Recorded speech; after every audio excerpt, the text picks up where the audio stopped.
ಘೋಷಣೆಗೆ ಹೋಗೋರು ಯಾರು?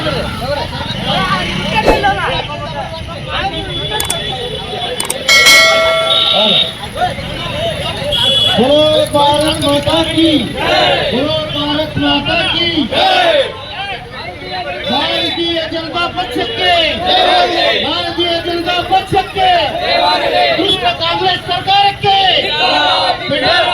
ದುಷ್ಟ ಕಾಂಗ್ರೆಸ್ ಸರ್ಕಾರಕ್ಕೆ, ಪೆಟ್ರೋಲ್ ಡೀಸೆಲ್ ಏರಿಸಿದ ಕಾಂಗ್ರೆಸ್ ಸರ್ಕಾರಕ್ಕೆ, ಭ್ರಷ್ಟ ಕಾಂಗ್ರೆಸ್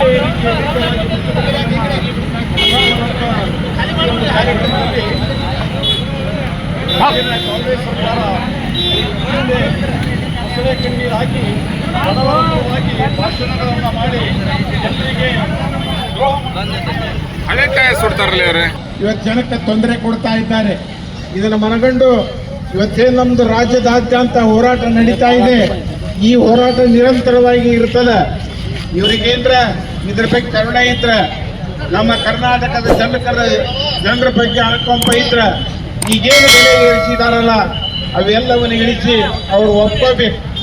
ಇಲ್ಲಿ ಸರ್ಕಾರ ನಡೆಸಲಿಕ್ಕೆ ಆಗ್ಲಿರ ರಾಜೀನಾಮೆ ಕೊಟ್ಟು ಮನೆಗೆ ಹೋಗ್ಬೇಕು. ಜನಪರವಾದ ಸರ್ಕಾರ ಮುಂದೆ ಬಂದು ಕರ್ನಾಟಕವನ್ನು ಒಳ್ಳೆಯ ರೀತಿಯಿಂದ ಆಳಲಿಕ್ಕೆ ಸಜ್ಜಾಗ್ತಾ ಇದೆ. ಹಾಗಾಗಿ ಈ ಪ್ರತಿಭಟನೆ ಮುಖಾಂತರ ನಾವು ಮುಂಡಗೋಡು ಮಂಡಳದಿಂದ ಒಂದು ಸಂದೇಶ ಕೊಡ್ತಾ ಇದ್ದೇವೆ. ಈ ಪ್ರತಿಭಟನೆ ಆದ ನಂತರ ಇದನ್ನು ಮನಗಂಡು ತಾವು ಏರಿಸಿದಂಥ ಎಲ್ಲ ದರಗಳನ್ನು ಇಳಿಸಿದರೆ ಒಳಿತು ಇಲ್ಲಿ ನಿರಂತರವಾಗಿ ಹೋರಾಟ ಮಾಡ್ತೇವೆ.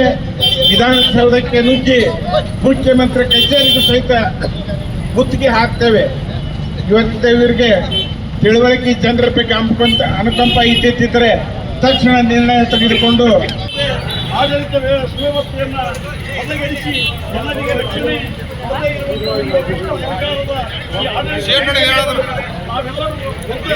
ಖಂಡಿಸಿ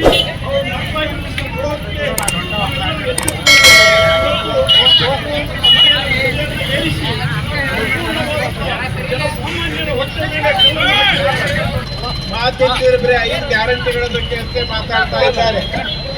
ಸರ್ಕಾರ ಬಂದ ನಂತರ ಯಾವುದೇ ಒಂದು ಅಭಿವೃದ್ಧಿ ಕಾಮಗಾರಿಗಳಿಲ್ಲ. ಜನಕ್ಕೆ ಬೇಕಾದಂತ ಎಲ್ಲ ವಸ್ತುಗಳ ಬೆಲೆಗಳನ್ನ ಏರಿಸ್ತಾ ಹೋಗ್ತಾ ಇದ್ದಾರೆ.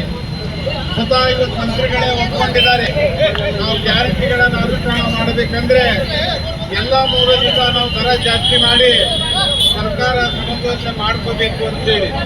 ನಮ್ಗೆ ಬೇಕಾಗಿಲ್ಲ, ಇವರು ಭಿಕ್ಷೆ ಬೇಕಾಗಿಲ್ಲ.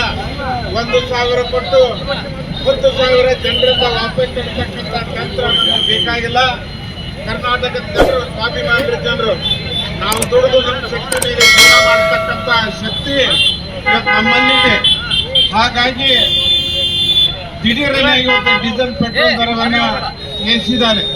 ಇವತ್ತು ಡೀಸೆಲ್ ಪೆಟ್ರೋಲು ಎಲ್ಲ ಜನಸಾಮಾನ್ಯರಿಗೂ ಅವಶ್ಯ ಆದಂಥ ಒಂದು ವಸ್ತು. ಉದ್ಯಮಿಗಳಲ್ಲಿರಲಿ,